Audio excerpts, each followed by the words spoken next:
ద్వాపర యుగంలో కంసునికి దేవకి వసుదేవులకు పుట్టబోయే అష్టమ గర్భంలోని బిడ్డ నుంచి ప్రాణాపాయం ఉందని కంసునికి తెలుస్తుంది. అందువలన దేవకి వసుదేవులను బంధించి పెడతాడు. వారికి పుట్టిన 6 మంది సంతానాన్ని దయా దాక్షిణ్యం లేకుండా చంపివేస్తాడు. ఆ తరువాత దేవకీదేవి 7వ సంతానంతో గర్భంగా ఉంటుంది. ఆ సమయంలో శ్రీకృష్ణుడు భద్రకాళిని పిలిచి, భద్ర, నువ్వు గోపికలు గోపాలులు ఉన్న రేపళ్లకు వెళ్ళి అక్కడ దేవకి వసుదేవులు అతని భార్యలందరూ కంసుని చేత బందీలై ఉన్నారు. ఒక్క రోహిణి మాత్రం నందగోకులంలో తలదాచుకొని ఉంది. దేవకీదేవి గర్భంలో ఉండే 7వ బిడ్డను గర్భం నుంచి బయటకు తీసి రోహిణి గర్భంలో ప్రవేశపెట్టమంటాడు శ్రీకృష్ణుడు.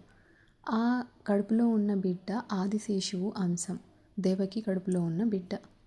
ఆ బిడ్డను బయటకు తీసి రోహిణి గర్భంలో ప్రవేశపెట్టు, ఆ తరువాత అష్టమ సంతానంగా నేనే జన్మిస్తాను అని శ్రీకృష్ణుడు భద్రకాళికి వివరిస్తాడట. భద్రకాళి అదేవిధంగా దేవకీదేవి కడుపులో ఉన్న గర్భంలో ఉన్న బిడ్డను తీసుకొని బయటకు తీసి రోహిణి గర్భంలో ప్రవేశపెడుతుంది. దేవకీదేవికి గర్భస్రావం జరిగిందని అంతా ప్రచారం చేస్తారు. తర్వాత కొన్ని నెలలకు రోహిణికి ఆదిశేషువు అంశ అయిన బలరాముడు జన్మిస్తాడు.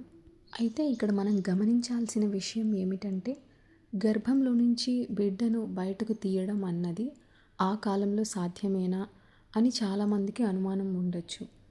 ఇప్పటి కాలంలో ఇలా అడ్వాన్స్డ్ టెక్నాలజీ ఉంది అంటే అది సైన్స్ పెరిగింది, టెక్నాలజీ ఉంది మనకి, అదన్నీ సాధ్యమని మన ప్రజలు నమ్ముతారు. ఇలాంటి విషయాలే పాతకాలంలో మన పురాణాల్లో చెబితే ఇదంతా కథలు, కట్టుకథలు అని తీసి పడేస్తారు. అయితే ఇవి నిజంగానే సాధ్యమేనా అంటే అయ్యుండొచ్చు. ఆ కాలంలో ఇలాంటి టెక్నాలజీ ఉండుండొచ్చు, అవి మనకి తెలియకుండా పోయిండొచ్చు. అసలు నిజంగానే జరిగి ఉండొచ్చు అని మన ఊహకి కూడా అందదు. అలాంటివి రాశారు అంటే ఖచ్చితంగా ఆ కాలంలో ఇలాంటివి జరిగి ఉంటేనే రాసుంటారు. కాబట్టి మనం ఇవి కేవలం కల్పితాలు అని తీసి పారేయడానికి లేదు.